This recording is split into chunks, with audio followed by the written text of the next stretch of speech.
আসসালামু আলাইকুম।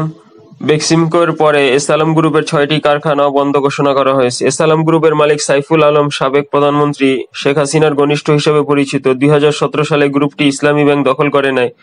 এরপর আরও একাধিক ব্যাংক ও বীমা দখল করে নামে বেনামে ব্যাংকগুলো থেকে বিপুল পরিমাণ টাকা তুলে নেয় গ্রুপটি। পাশাপাশি গ্রুপের স্বার্থ সংশ্লিষ্ট বিভিন্ন প্রতিষ্ঠানের নামেও ঋণ অনুমোদন করা হয়। জালিয়াতি করে ব্যাংক লুটের মাধ্যমে হাজার হাজার কোটি টাকা পাচারের অভিযোগ ওঠে এসালাম গ্রুপের বিরুদ্ধে। এসালাম গ্রুপের ৬টি কারখানা বন্ধ ঘোষণা করা হয়েছে। এসালাম গ্রুপের মানব সম্পদ ও প্রশাসন বিভাগের প্রধান মোহাম্মদ বোরহানউদ্দিনের সই করা নোটিশে বলা হয়, কর্তৃপক্ষের নির্দেশক্রমে অনিবার্য কারণবশত ২৫শে ডিসেম্বর থেকে পরবর্তী নির্দেশ না পাওয়া পর্যন্ত কারখানাগুলো বন্ধ থাকবে। তবে কারখানার নিরাপত্তা, সরবরাহ ও জরুরি বিভাগ খোলা থাকবে। গত ২৪শে ডিসেম্বর দুপুরে চট্টগ্রামের কর্ণফুলী ও বাঁশখালী থানা এলাকায় এসব কারখানা বন্ধের নোটিশ টাঙানো হয়। S Alam cold rolled stills লিমিটেডের উৎপাদন ব্যবস্থাপক নাজিমুদ্দিন বলেন, আমাদের কারখানার সবকিছু স্বাভাবিকভাবে চললেও আকস্মিক ছুটির নোটিশ দেওয়া হলো। কোন কারণে সাধারণ ছুটি দিয়ে দেওয়া হলো জানি না।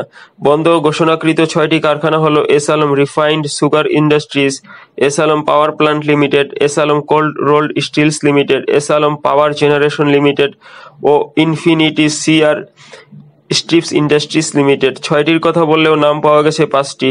এর মধ্যে ২টি চট্টগ্রামের কর্ণফুলী উপজেলার কালারপুল, ৩টা ঈসানগর ও ১টি বাঁশখালীতে অবস্থিত। এইসব কারখানায় অন্তত ১২,০০০ শ্রমিক কর্মচারী কাজ করতেন।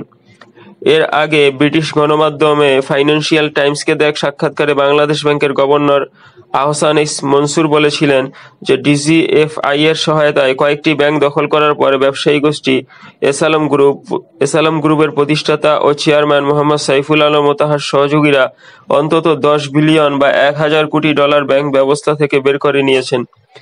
গত ২৪শে ডিসেম্বর বিকালে ৩:৩০টার দিকে শিকলভা খালের পশ্চিম প্রান্তরে কালারপুল এলাকায় S Alam cold rolled stills লিমিটেডের শতাধিক শ্রমিক কারখানার ভিতরে বিক্ষোভ করেন। তারা আকস্মিক নোটিশে কারখানা বন্ধ ঘোষণা করায় পরিবার পরিজন নিয়ে বিপাকে পড়ার কথা বলেন। আজ এই পর্যন্ত। এই ভিডিওটিতে লাইক দিন, শেয়ার করুন এবং এরকম ভিডিও আরও পেতে চাইলে চ্যানেলটি সাবস্ক্রাইব করে আমাদের সাথে থাকুন। আল্লাহ হাফেজ।